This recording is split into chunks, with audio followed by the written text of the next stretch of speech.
안녕하세요. 과학하자 과자사이언스 진현자입니다. 앞에 장면은 비가 오는 날입니다. 비가 오는 날엔 한 가지 고민이 있는데요.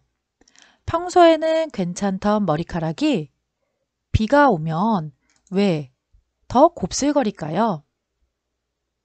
그 이유는 머리카락이 습기를 머금었기 때문입니다. 그 습기의 정체는 바로 오늘의 주제인 대기 중의 수증기입니다. 대기 중의 수증기의 특징, 그리고 그래프상에서 수증기량을 확인하는 방법에 대하여 오늘 학습하도록 하겠습니다. 학습하기 전에 앞에 던진 질문 해결하고 가야 할 것 같은데요. 머리카락 내부 구조를 보게 되면 머리카락 안쪽에 두 가지 종류의 단백질이 있습니다. 친수성 단백질은 극성을 띠어 물과 결합을 하여 물기를 많이 머금을 수 있고요. 소수성 단백질은 극성을 띠지 않아 물기를 머금기가 어렵습니다. 직모 같은 경우에는 이 단백질들이 균등하게 퍼져 있고요. 곱슬은 이렇게 일렬로 배열되어 있습니다. 그래서 비가 오는 날이 되면 한쪽은 물기를 머금지 않고 한쪽은 물기를 많이 머금어 더 곱슬곱슬하게 되는 것이죠. 재미있지 않나요? 인트로입니다. 뜨거운 라면을 먹을 때 안경에 김을 서린 적 있나요? 시원한 캔을 공기 중에 두었을 때 캔 표면에 이런 물질들이 생긴 것을 본 적이 있나요? 이 물질의 정체는 과연 무엇일까요? A. 얼음, B. 물, C. 수증기. 네, 물이 되겠습니다. 왜냐하면 액체 상태이고 우리 눈에 보이기 때문이죠. 그렇다면 수증기는 눈에 보이지 않는다라는 특징을 가지고 있다는 것을 알 수 있습니다. 두 번째, 안경에 긴 시원한 캔 표면의 물방울은 도대체 어떻게 만들어진 것일까요? 과정을 살펴보면 물의 기체 형태인 수증기는 공기 중에 있지만 눈에 보이지 않습니다. 뜨거운 라면을 먹을 때 안경의 표면은 상대적으로 차갑습니다. 그러므로 공기 중의 수증기가 안경 표면에 달라붙어 물방울로 변하죠. 공기 중의 수증기가 자유롭게 움직이다가 시원한 캔 표면에 부딪히면 수증기의 온도가 낮아져 물방울로 변합니다. 이 물방울은 결국 공기 중의 수증기가 온도가 낮아져 액체 상태인 물로 변한 것이죠. 중학교 1학년 때 배운 물질의 상태 변화에서 액화에 해당하고요. 기권과 날씨 변화에서는 응결이라는 용어를 사용합니다. 잘 알아두십시오. 목표입니다. 성취기준, 상대습도, 단열 팽창, 응결현상, 구름의 생성과정, 광수과정인데요. 오늘은 이 내용을 배우지 않고요. 이 내용을 이해하기 위한 기초과정이라고 생각하시면 됩니다. 첫 번째 핵심 질문, 공기의 불포화 포화는 어떤 상태인지, 포화 수증기량 그래프에서 포화와 불포화 상태의 공기를 구분할 수 있는지, 포화 수증기량 그래프에서 현재 수증기량과 포화 수증기량을 찾을 수 있는지, 오늘 학습 후에 해결할 수 있는지 생각해 보십시오. 수증기의 특징 먼저 짚어보고 넘어갈 것인데요.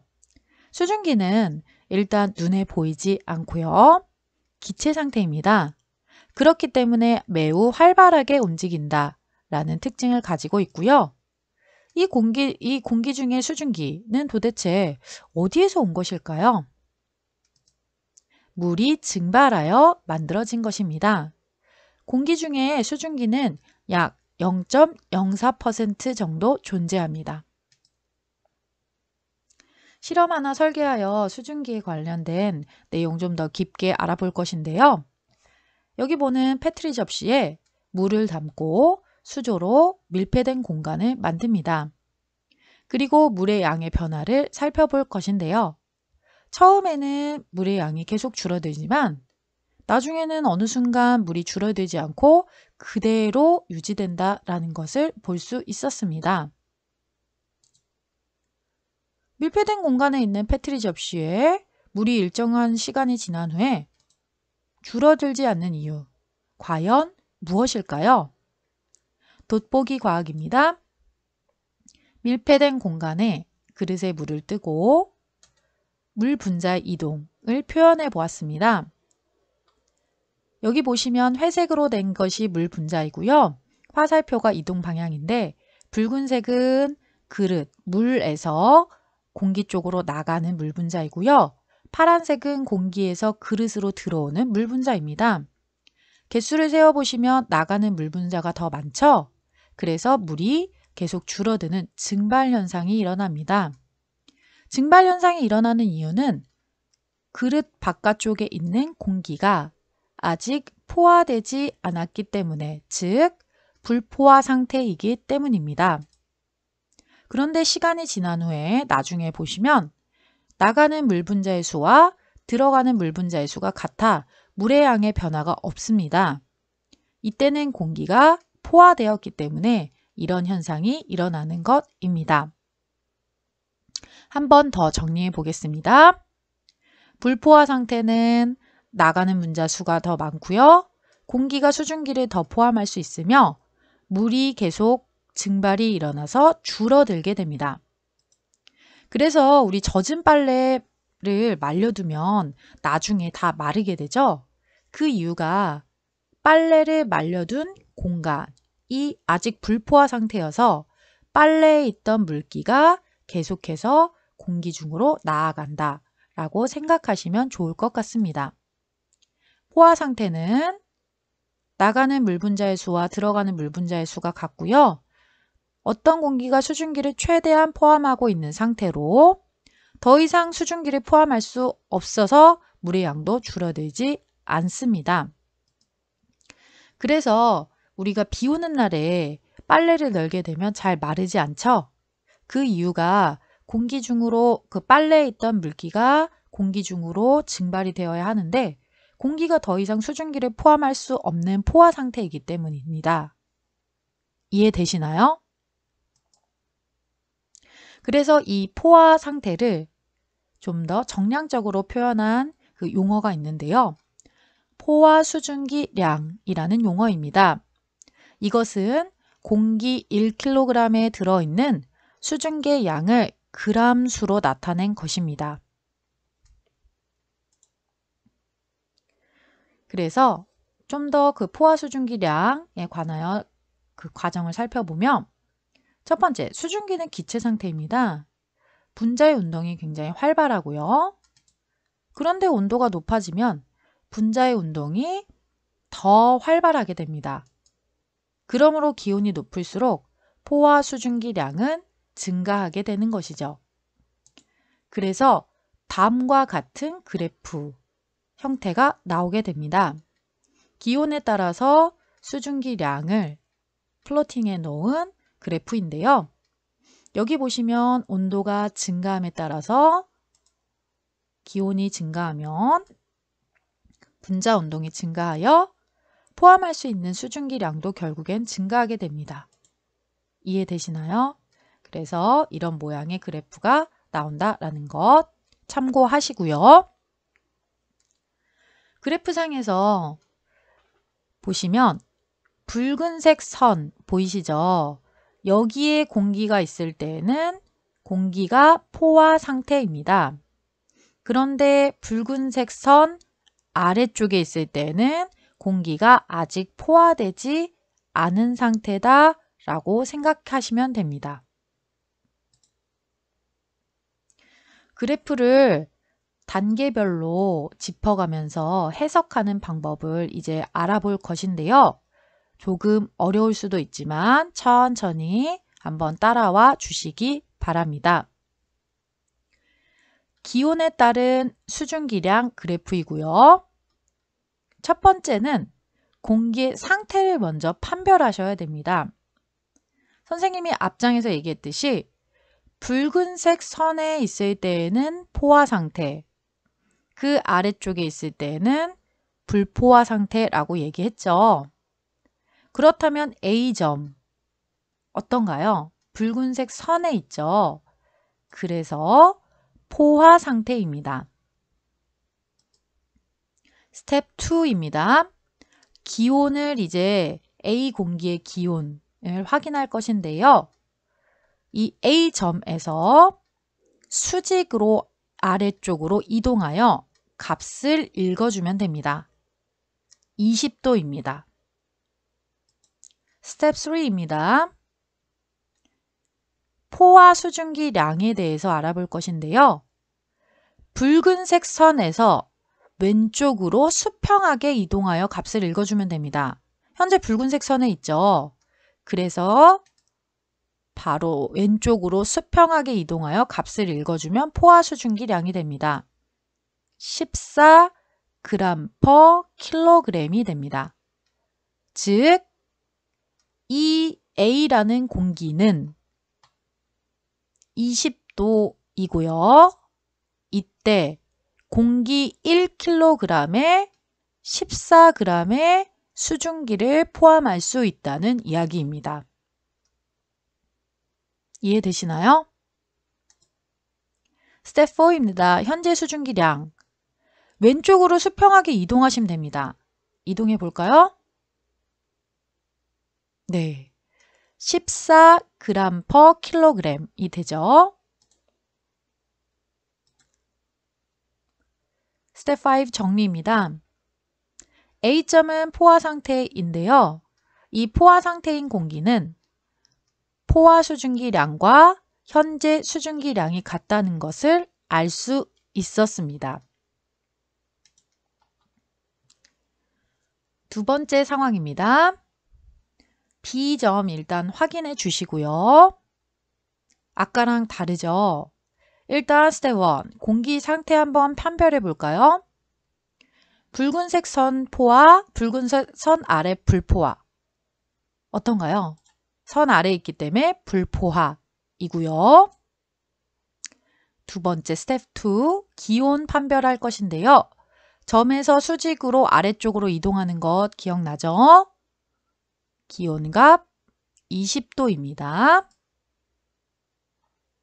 스텝 3, 포화 수증기량입니다. 붉은색 선에서 이동하셔야 됩니다. 근데 붉은색 선은 이렇게도 이동하실 수 있고 이렇게도 이동할 수 있지만 공기 덩이가 아까 온도가 20도였죠. 그렇기 때문에 반드시 수직으로 이동하셔서 그리고 왼쪽으로 이동하셔야 됩니다. 이거 주의하십시오. 굉장히 중요합니다. 그래서 포화 수증기량은 14입니다. 스텝 4입니다. 현재 수증기량은 그냥 왼쪽으로 수평하게 이동하시면 됩니다. 7입니다. 스텝 5 정리입니다. 불포화 상태일 때, 공기덩이가 불포화 상태일 때에는 현재 수증기량이 포화 수증기량보다 적은 것을 볼 수 있습니다. 비교하여 정리 한번 해보겠습니다. A, B 아까 앞서 했었던 것을 한 그래프에 옮겨 놓았고요. 상태 A는 포화, B는 불포화.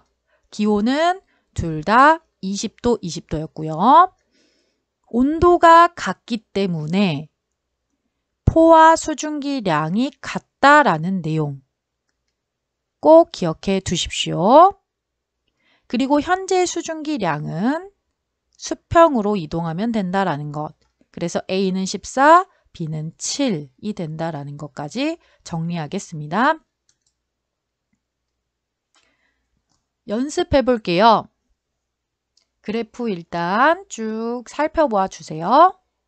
기온, 수증기량 A, B, C, D, E까지 있고요. 첫 번째 질문, 포화 상태의 공기는 어떤 것일까요? A가 되겠죠. 붉은색 선상에 있기 때문입니다. 불포화 상태의 공기는 B, C, D, E가 됩니다. 붉은색 선 아래쪽에 있기 때문입니다. 기온이 30도인 공기 찾으셨나요? 한번 생각해 볼 시간 드리겠습니다. 기온이 30도. 네. C, D, E가 되죠. 그럼 B는 기온이 몇 도인가요? 20도가 되고 A는 0도가 됩니다. C, D, E의 포화 수증기량. 기온이 같기 때문에 수직으로 붉은색 선으로 이동하여 왼쪽으로 이동한 값을 읽어야 된다 그랬죠? 그래서 27.1 g/kg이 됩니다.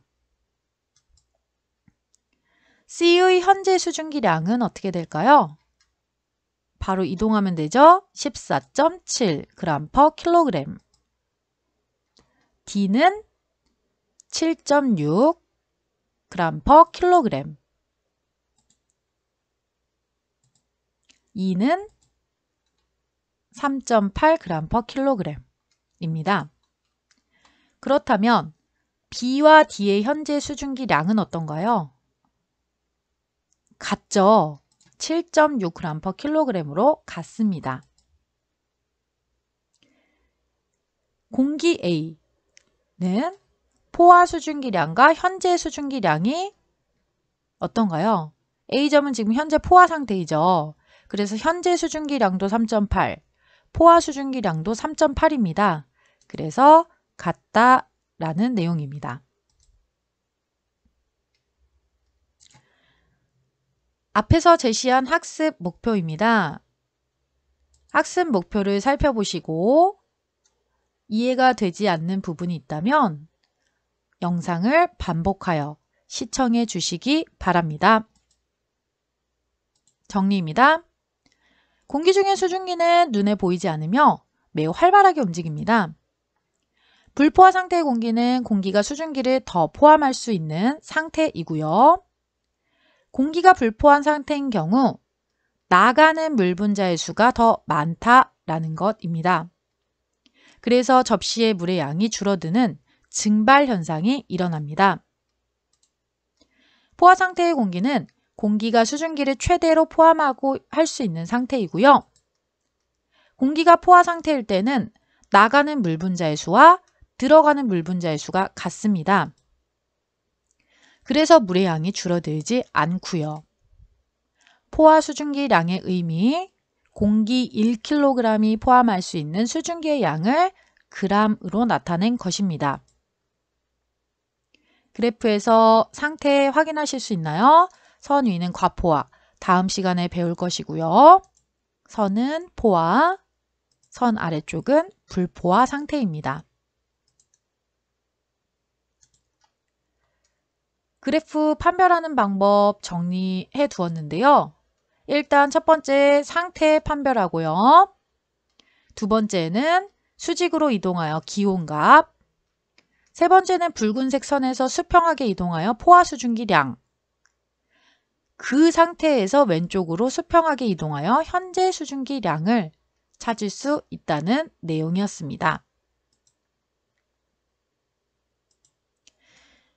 물과 공기 사이를 쉬지 않고 움직이는 물 분자. 대기 중에 수증기를 채워 포화 상태를 만들려는 끊임없는 자연의 움직임입니다. 그 위대한 자연 속에 우리가 살고 있습니다.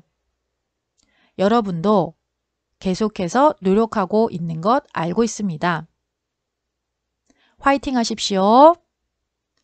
과학하자 과자사이언스 진현자입니다. 여러분 안녕.